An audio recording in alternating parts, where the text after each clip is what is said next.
Chapter 21 Arrested. Spargo hurried out to the hall, took the 2 telegrams from the boots of the Dragon, and tearing open the envelopes, read the messages hastily. He went back to Mr. Quarterpage. "Here's important news," he said as he closed the library door and resumed his seat. "I'll read these telegrams to you, sir, and then we can discuss them in the light of what we've been talking about this morning. The first is from our office. I told you we sent over to Australia for a full report about Marbury at the place he said he hailed from, Coolumbidgee. That report's just reached the Watchman, and they've wired it on to me. It's from the Chief of Police at Coolumbidgee to the editor of the Watchman, London. John Marbury came to Coolumbidgee in the winter of 1898-9. He was unaccompanied. He appeared to be in possession of fairly considerable means and bought a share in a small sheep farm from its proprietor, Andrew Robertson, who is still here, and who says that Marbury never told him anything about himself except that he had emigrated for health reasons and was a widower. He mentioned that he had had a son who was dead and was now without relations. He lived a very quiet, steady life on the sheep farm, never leaving it for many years. About 6 months ago, however, he paid a visit to Melbourne, and on returning told Robertson that he had decided to return to England in consequence of some news he had received, and must therefore sell his share in the farm. Robertson bought it from him for £3,000, and Marbury shortly afterwards left for Melbourne. From what we could gather, Robertson thinks Marbury was probably in command of 5,000 or 6,000 when he left Coolumbidgee. He told Robertson that he met a man in Melbourne who had given him news that surprised him, but did not say what news. He had in his possession when he left Robertson exactly the luggage he brought with him when he came, a stout portmanteau and a small square leather box. There are no effects of his left behind at Coolumbidgee. "That's all," said Spargo, laying the first of the telegrams on the table. "And it seems to me to signify a good deal. But now, here's more startling news. This is from Rathbury, the Scotland Yard detective that I told you of, Mr. Quarterpage. He promised, you know, to keep me posted of what went on in my absence. Here's what he says. Fresh evidence tending to incriminate Aylmore has come to hand. Authorities have decided to arrest him on suspicion. You'd better hurry back if you want material for tomorrow's paper." Spargo threw that telegram down too, waited while the old gentleman glanced at both of them with evident curiosity, and then jumped up. "Well, I shall have to go, Mr. Quarterpage," he said. "I looked the trains out this morning so as to be in readiness. I can catch the 1:20 to Paddington. That'll get me in before 4:30. I've an hour yet. Now, there's another man I want to see in Market Milcaster.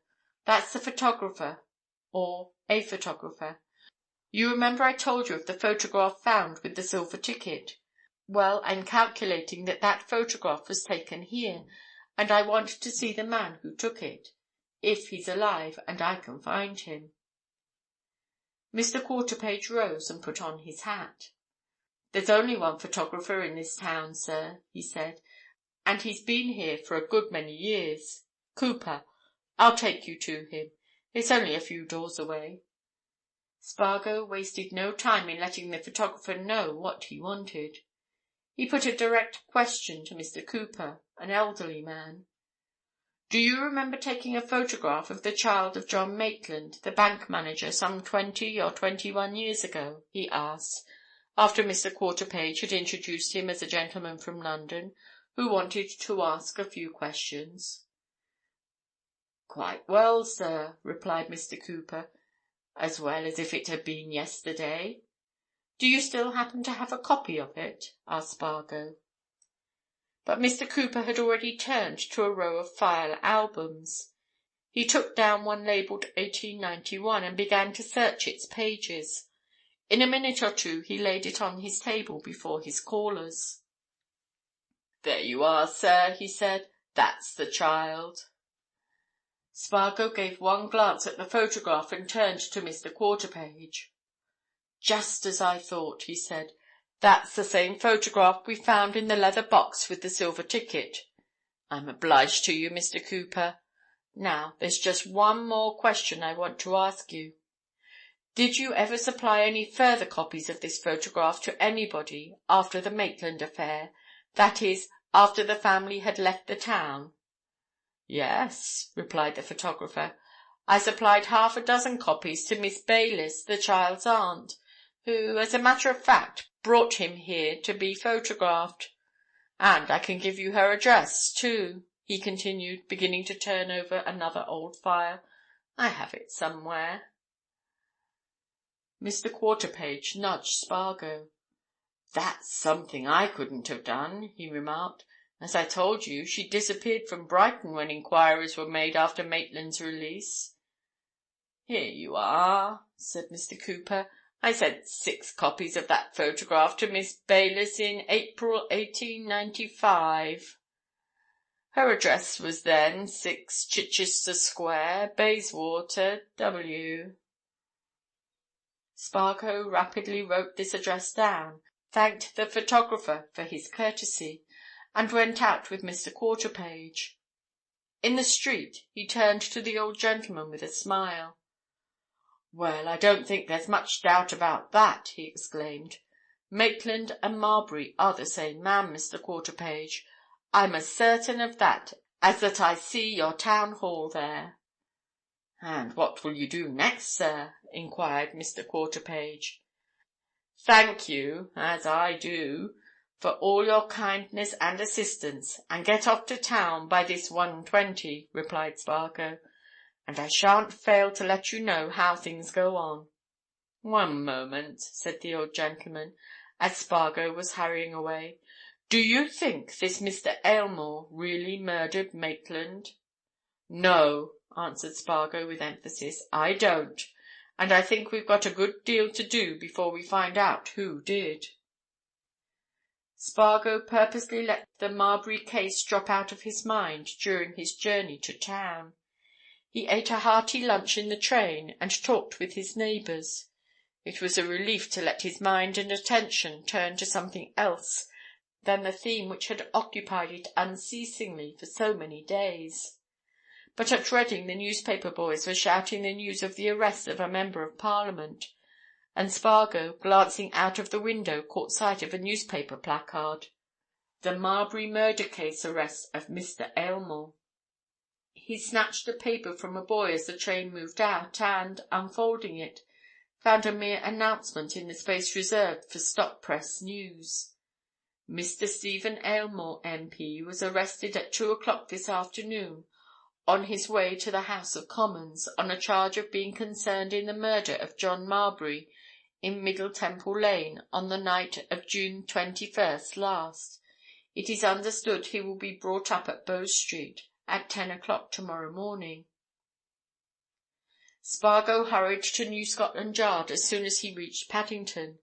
He met Rathbury coming away from his room. At sight of him, the detective turned back. "Well, so there you are," he said. "I suppose you've heard the news?" Spargo nodded as he dropped into a chair. "What led to it?" he asked abruptly. "There must have been something." "There was something," he replied.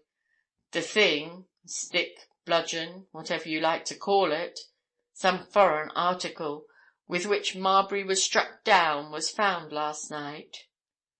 "Well?" asked Spargo. "It was proved to be Aylmore's property," answered Rathbury. "It was a South American curio that he had in his rooms in Fountain Court." "Where was it found?" asked Spargo. Rathbury laughed. "He was a clumsy fellow who did it, whether he was Aylmore or whoever he was," he replied.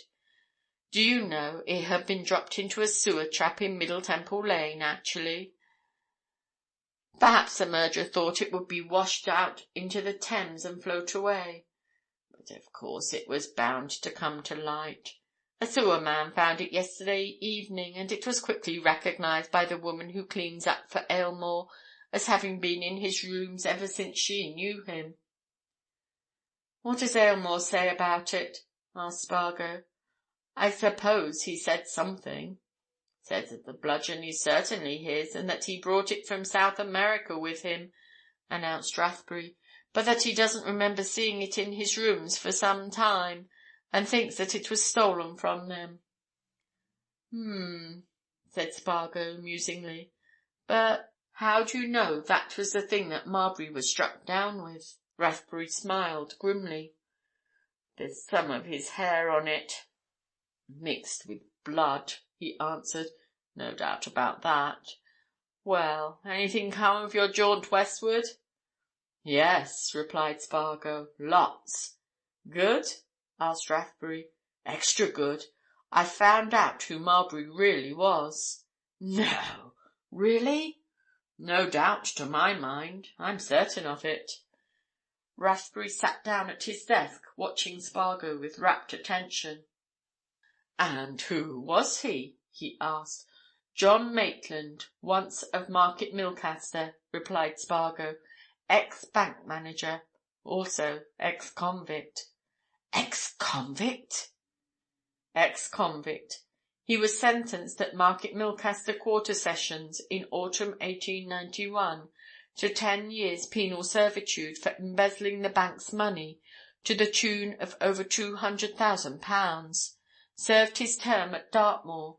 Went to Australia as soon after he came out.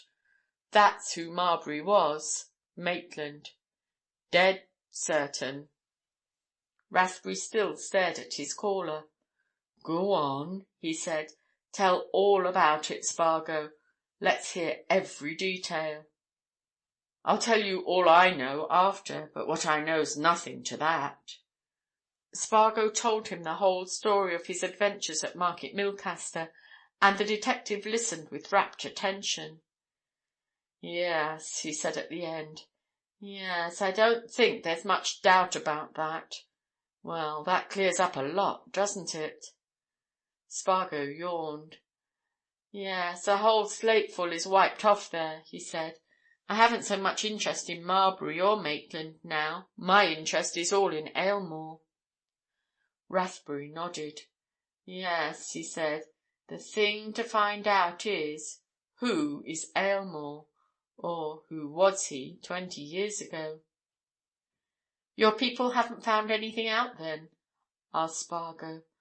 "Nothing beyond the irreproachable history of Mr. Aylmore since he returned to this country, a very rich man, some 10 years since," answered Rathbury, smiling.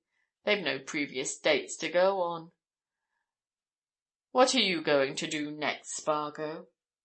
"Seek out that Miss Baylis," replied Spargo. "You think you could get something there?" asked Rathbury. "Look here," said Spargo. "I don't believe for a second Aylmore killed Marbury. I believe I shall get at the truth by following up what I call the Maitland trail. This Miss Baylis must know something, if she's alive. Well, now I'm going to report at the office. Keep in touch with me, Rathbury." He went on then to the Watchman office, and as he got out of his taxi-cab at its door, another cab came up and set down Mr. Aylmore's daughters. End of chapter 21